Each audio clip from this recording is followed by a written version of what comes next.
Baik, assalamualaikum warahmatullahi wabarakatuh. Mohon izin memperkenalkan diri. Perkenalkan, nama saya Rahmat Haryadi Kembang dengan NPM 241010400110 dari Prodi Ilmu Pemerintahan. Di sini saya membuat video ujian tengah semester, yaitu ujian lisan dengan beberapa soal, yaitu mata kuliah Hukum Pemerintahan dengan dosen pengampu Bu Khadijah Rizky Lestari SHMH. Baiklah, soal yang pertama, bagaimana Anda memahami mengenai pengertian dan ruang lingkup hukum pemerintahan atau hukum administrasi negara? Hukum pemerintahan atau hukum administrasi negara adalah cabang dari hukum publik yang mengatur hubungan antara pemerintah dengan sebagai penyelenggara kekuasaan eksekutif dan masyarakat sebagai objek pelayanan serta pengawasan pemerintah. Hukum administrasi negara berfokus pada bagaimana pemerintah menjalankan kewenangan dalam membuat keputusan dalam kebijakan administrasi sesuai dengan hukum serta bagaimana pelindungan hukum terhadap warga negara dapat diwujudkan dalam proses administrasi tersebut. Kemudian, adapun ruang lingkup hukum administrasi negara ini seperti organisasi pemerintahan, tingkat hukum administrasi, hubungan hukum antara pemerintah dan warga negara, pengawasan dan kontrol administrasi. Kemudian ada bagaimana sejarah perkembangan hukum administrasi negara. Perkembangan internasional, hukum administrasi negara berkembang pada pertama kali di Eropa, terutama Prancis dan Jerman. Yang dimana Prancis berkembang konsep droit administrasi, yang hukum khusus yang hanya berlaku pada administrasi negara. Konsep ini menekankan keperluan hukum khususnya terhadap tindakan pemerintah yang berbeda dengan hukum sipil. Di Jerman, berkembangnya istilah Verwaltungsrecht atau hukum administrasi dengan pendekatan yang lebih sistematis dan legislatif, di mana segala diposisikan sebagai subjek hukum dan bisa dituntut dengan pengadilan bila melakukan pelanggaran.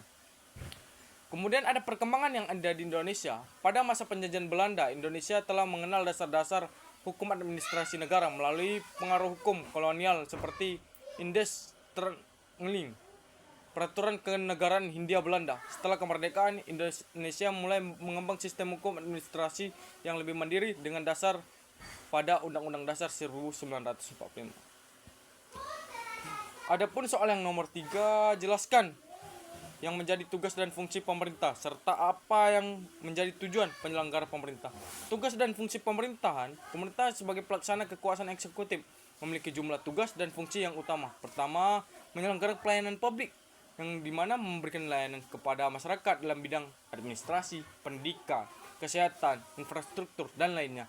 Kemudian ada regulasi dan pengaturan, membuat dan menegaskan peraturan yang bertujuan untuk menciptakan ketertiban sosial dan keadilan. Kemudian ada yang ketiga, perlindungan masyarakat, menjaga keamanan, ketertiban, dan stabilitas sosial politik, serta menjamin hak asasi manusia. Yang keempat ada pembangunan nasional, dan merancang dan melaksanakan kebijakan pembangunan berbagai sektor demi meningkatkan kesejahteraan rakyat.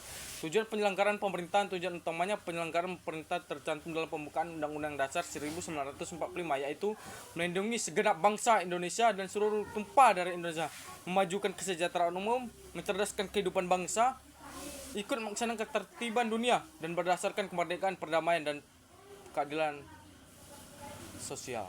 Yang keempat, jelaskan apa saja termasuk dalam susunan pemerintahan. Dalam susunan pemerintahan terdapat namanya pemerintahan pusat, pemerintahan daerah, dan lembaga negara lainnya. Adapun lembaga pemerintah pusat seperti presiden sebagai kepala negara dan kepala pemerintahan, wakil presiden, para menteri yang membidangi urusan tertentu melalui kementerian, lembaga-lembaga setingkat kementerian dan non-kementerian. Kemudian ada pemerintahan daerah seperti gubernur, DPRD provinsi dan perangkat daerah, kabupaten kota atau bupati atau wali kota. Kemudian ada lembaga negara lain, DPRD, MPR sebagai lembaga legislatif, MAMK sebagai lembaga yudikatif. Kemudian ada BPK sebagai lembaga audit keuangan negara. Semua lembaga ini memiliki peran dalam penyelenggaraan pemerintahan sesuai dengan prinsip teras politik, eksekutif, legislatif, dan yudikatif. Kemudian ada bagaimana sejarah perkembangan asas umum pemerintahan yang baik di Indonesia. Pertama, ada asas usus umum pemerintahan yang baik AUPB diadopsi dari sistem hukum Belanda yang memperkenalkan prinsip-prinsip etika dan hukum dalam praktik administrasi pada masa Orde Baru. Asas ini berkembang karena dominasi kekuatan eksekutif yang kuat dan minimalnya kontrol terhadap tindakan administrasi. Setelah reformasi 1998, tuntutan akan transparansi, akuntabilitas, dan pemerintahan yang bersih mendorong penguatan asas-asas ini. Pemerintah dan akademisi mulai merumuskan kembali prinsip-prinsip yang harus dijalankan oleh aparatur negara. AUPB kemudian diakui secara resmi dalam berbagai peraturan. Kembalinya prinsip yang harus dijalankan. AUPB kemudian diakui secara resmi dalam berbagai peraturan perundang, terutama dalam Undang-Undang Nomor 28 Tahun 1999 tentang penyelenggaraan negara yang bersih dan bebas dari KKN. Kemudian ada seberapa pentingnya AUPB dalam kajian hukum administrasi negara. Nah, apakah AUPB dapat dijadikan sebagai aspek dalam penemuan hukum? Jelaskan. Pentingnya AUPB dalam hukum administrasi negara. AUPB menjadi pedoman normatif bagi pejabat administrasi negara yang membuat keputusan dan atau bertindak, yang dimana ini tanpa asas ini tindakan administrasi dapat melanggar hak warga negara dan mencederai prinsip negara hukum. AUPB menjamin bahwa penyelenggara pemerintahan dengan secara adil dan rasional, menempatkan kepentingan rakyat atas kepentingan pribadi atau kelompok. Kemudian ada AUPB dalam penemuan hukum. Itu AUPB dijadikan sebagai dasar dalam penemuan hukum, terutama dalam situasi ketika peraturan tertulis tersedia atau tidak memadai. Kemudian ada ketika hakim menghadapi kasus administrasi yang mengandung celah hukum atau kekosongan hukum.